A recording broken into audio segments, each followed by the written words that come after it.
Hi there, today I'm going to show you some ways to manage and maybe even resolve muscle pain and injury at home. So if that interests you, stay posted. Hi there, I'm Sue. Welcome to my channel. If you haven't been here before, make sure to subscribe and hit the notification bell so that you are notified when I do new videos. So for a lot of the people who have started following me recently, they're following me because I've been sharing about my journey with the carnivore diet. And so if you're interested in that, there's quite a few videos on my channel, so you can go and have a look at those.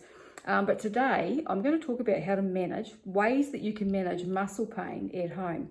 So I am a natural therapist and I work with people's bodies. That's what I do. So I've been doing massage therapy for the last 30 years and I do a modality that's been developed here in New Zealand called contact care, flinch lock release. And I've been doing that now for nearly 8 years. That is most of what I do now because it gets such amazing results. And we work with all sorts of things from injuries and pain to concussions and migraines and all those sorts of things. I'm going to do a video about contact care and what that is soon. So stay posted for that if that interests you. But I thought I'd put this video together just because I've been meaning to do it for a little while, and I had something happen with me just in the last few days that's kind of triggered it again in my memory. So what happened was I had done some yoga. I'm trying to get back into some exercise and build some muscle and that sort of thing again. And I had done some yoga and I'd hurt my shoulder. I've had a lot of trouble with my shoulders, especially over the last couple of years. They are about 95% better now, which is really great. But they still, it doesn't take too much to upset them sometimes. So I'd done some yoga. There was lots of downward dogs and those sorts of things. And I felt some pain, some discomfort in my shoulder. So when I had my shower that day, I used my fascia blaster. If you don't know what fascia blasters are, look them up. They're absolutely brilliant, really simple idea, but they work really well. I fascia blasted the front of my shoulder because that's where I was feeling it. But I think that what's happened is I've loosened off the front. The back will still remain tight because I didn't do that. And then that night when I was in bed, I rolled over and it woke me up. I felt something happen in the back of my shoulder, over the top of my shoulder blade. It might have been maybe supraspinatus or one of those muscles there, or part of the trapezius maybe, I'm not really sure. But it was painful at the time. It kind of felt like something had torn slightly.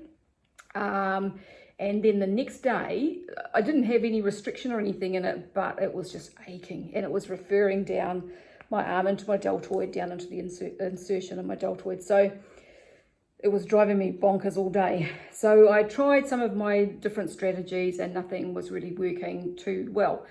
And then I was thinking to myself, okay, so what else can I do? Because I've got quite a lot of different things under my belt that I use here at home for when I have pain in my body. And so I was thinking about it, and then I realized that I had castor oil there. So I hadn't used castor oil until very recently. I'd looked at it, but never actually bought any and tried it. So I got the castor oil out and I had bought a litre. So I've got a big 1 litre bottle of castor oil, and I'd only used it once really on my foot, and then it was sitting in the bathroom. So I got the castor oil out and I made up a castor oil pack. So what I've done is I have a couple of different, I've got a hand towel that's folded up into squares, and I've got a piece of cheesecloth, so depending on what size I need. And they're rolled up in a plastic bag here to keep them with the oil on them. And so I got my big one out and I just poured, so it's basically like this. So this is just a face washer, but basically like this. I poured some castor oil onto it. So they're getting fairly impregnated with castor oil now, those 2 pieces of fabric. But I poured some castor oil, and it takes a little while for it to sink into the fabric, depending on what the fabric is. And then I just put it on my shoulder. And I sat there while I was watching a video and let it sit for probably an hour, maybe more. It might have been an hour and a half before I went to bed. The next day, it was so much better. There was very little aching. It felt like the feeling that I had in it when I was moving my shoulder had gone. And so I did it again last night. I could sleep on that side last night and the pain is pretty much gone. There's a little bit of, it feels a little bit bruised or tender when I touch it, but that's about it. So I'll probably do it again tonight with the castor oil. Castor oil is an amazing product and it can be used for a lot of different things, including injuries. So It's fairly cheap, it's good to have on hand, and something that can be used in those kind of circumstances.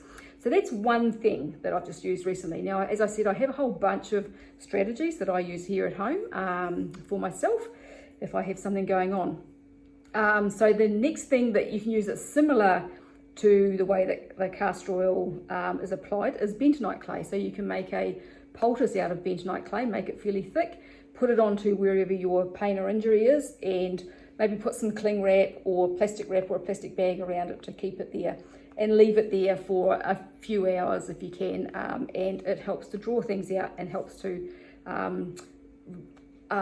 dissolve the inflammation and helps to heal whatever's going on there. So it depends on what's going on as to whether you want to use that or not. General kind of makes aches and pains, that's not going to work, but if you've had some kind of injury to muscle or tendon, bentonite clay can help. So for your general kind of aches and pains and things, so for example, sore neck. All right, so if you have a sore neck, say the scalenes down here are sore and you're having trouble moving your head or whatever, you can use simple techniques. I use these in the clinic and I've used them for years to help to release muscle. So the first one is, wherever your muscle is sore, so say it's on the side of your neck here, if you just put your fingers on there, or you can get someone else to do it, and put a little bit of traction on there. So a little bit of traction, and what you want to do, you might have to look up an anatomy picture of muscles here. You want the traction to be at about a 45-degree angle to the muscle fibers. So these muscles here are basically running down your neck here. So if you go this way or traction down, and it's just very light, just so the skin is just moving, and then take a deep breath. So take a deep breath in, breathe slowly out, and what you'll find is that there's a slight give in that tissue there, and what that's doing is releasing the fascia that surrounds the muscles. That technique can be used on most square muscles and long muscles. Some places it doesn't work so well, so you kind of need to experiment and see if it works. Muscles like the deltoid, it's probably not going to work very well because they're a bit kind of complex and have funny angles, but some muscles it works really well for. I use it quite often on my neck. Sometimes it works better than others. It just really depends on what's going on, but it's something that's quick and easy to try. Another technique that can be used on long muscles is to drag the muscle. So for example, if your forearm here has got some problems going on, if you grab the muscle, pull it down, so these muscles are all running lengthwise. So if you grab that muscle and pull it down, and your hand, if you wanted to release these ones, your hand needs to be that way. No, it doesn't, it needs to be that way. And then grab the muscles and then move your hand so that the muscles are pulling through underneath your fingers. Now you can get someone else to do this, which is the better way to go than trying to do it yourself. But if you have to do it yourself, you can on some places. If you were going for the muscles on the inside of the forearm, you could use your thumb and then pull that hand back that way. And what you do is you just move it down a little bit more, do it again, move it down a little bit more, do it again. And you'll feel those muscles pulling through underneath your hand or your finger. And what that does is it releases again the fascia, and it releases those muscles and softens them up and makes them a bit looser. Massage as well is always good. You can massage yourself if depending on where you're sore, or get someone else to do it for you. Just always be mindful to go to tolerance. Some people who have never done massage before and are massaging people at home, they just go way too hard, and that's not really a good idea. Just getting in, loosening, getting the blood supply to the muscle is going to help to relax it and reduce pain, but always go to tolerance, pain tolerance. That traction movement as well can be done on calves, hamstrings, quadriceps. So same deal on the calf, you're holding the calf muscle and you can leverage it using the foot, and the calf muscle drags underneath the hand. On the hamstrings, you can use the blade on the side of your hand and use the whole lower leg to pull that down so that the muscle's lengthening underneath your hand. And again, move it up, keep doing it until you've reached the top of the hamstrings.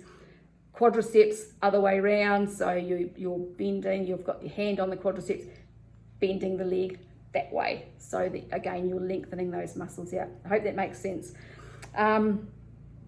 So that's the soft tissue type stuff that you can do at home. These are really simple techniques, and once you kind of get a hang of how they work, they are really easy, and you can try them on different areas of the body to see if they work, because you can tell if they work because the muscle softens. All right.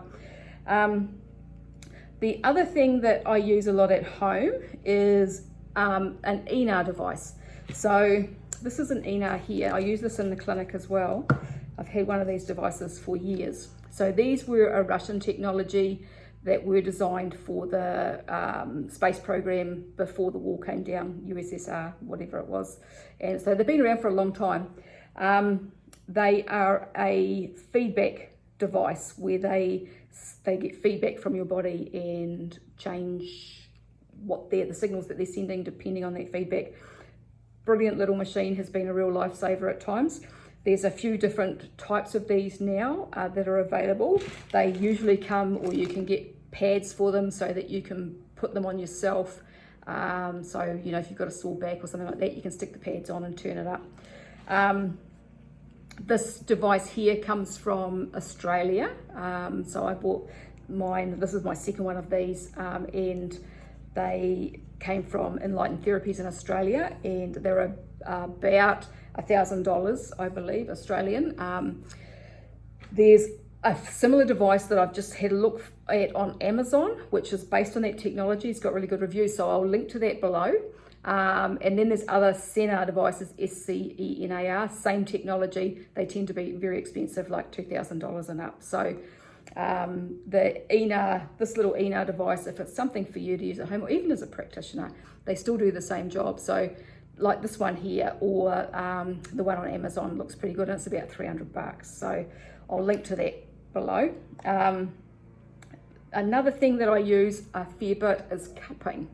So I've had these silicone cups for years, and so there's 4 different sizes in these, and they are great. You can massage with them if you put some oil on the skin, or you can just static cup with them, put them onto an area where there's pain. So cupping works. One of the ways that it works is it actually lifts the tissues and helps to create blood flow, helps to move chi or energy, and remove blockages.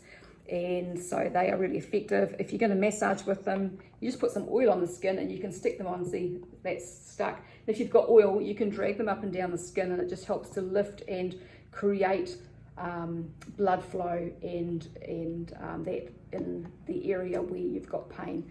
They may cause some bruising, but it's not a big deal. So it'll go in a couple of days. But if it's an elderly person, be wary there, because their skin can be quite thin. So there's silicone cups. There's also plastic cups as well, just depending on whether what you want. The silicone ones are great. These came in a little bag, my ones, and they have been all over Australia, backwards and forwards to New Zealand with us, and I quite often take them away. If we're going away for a weekend or whatever, I'll take them just in case I need them. I like to be always prepared. The other ones are the little plastic cups like this, and they have a pump that pumps them and sticks them onto the skin. Not so good for doing the massaging with, but if you need more than a few cups, then they are the way to go. I will also link to some sets like these on home below. The plastic cups that I have are Korean ones. The Korean ones are way better than the Chinese ones, so I will link to that set below. Now, what else?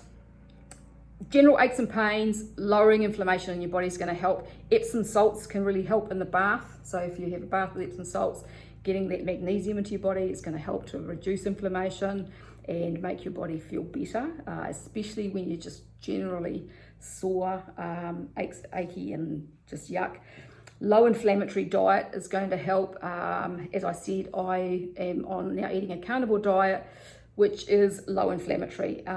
If you go and have a look at my most recent video where I've done a video talking about 12 months on carnivore, because it was 12 months for me last month, and have a listen to the results that I've had on there, because for all my years, I've had people saying, how do I reduce my inflammation? And I was always, you could try this and this and this, but I didn't really have an understanding of how people could do that. But I knew that it was diet, and I knew what we were putting in your mouth, but I was a big believer that plants were the answer, and now not so much. So sounds a bit crazy to those who haven't come across this concept before, but particularly red meat, some people go on to red meat, salt and water for a while, and that will reduce your inflammation levels right down. So that's one thing that can be looked at if you're having problems with that. The last thing that I wanted to mention was having these on hand. I've been using doTERRA essential oils for about 8 years now. I would not like to live without Ice Blue. It's an absolutely brilliant product. Anything that's achy, sore, injured, whack that on there, even coughs, it can really help. Other oils that can go with it that will make it more potent are things like frankincense, the Ice Blue oil itself, which is this one here. There are also other oils that help with pain and discomfort, like marjoram, copaiba, Siberian fir, lemongrass. These are all oils that can help. So sometimes it takes a little bit of experimentation to find out what's going to work best for what you've got going on. But they've been real lifesavers as well, especially this stuff. And I'll put a link to that as well below this video. So that's all I wanted to share, I think. I've got my notes down here. So I hope you found something in here helpful. If you've got any questions or comments, fire away below. And because I know for some people, and I mean, I know like money gets tight and you don't always have the money to go to someone like me. And so having strategies at home that you can use to help with pain and muscle pain and injury can be really, really valuable. So yeah, I hope that helped. If you like this video, make sure to subscribe and hit the notification bell so you don't miss out on my future videos, because I'm going to be doing a few more like this, just with general things to help people out every day with their health and well-being.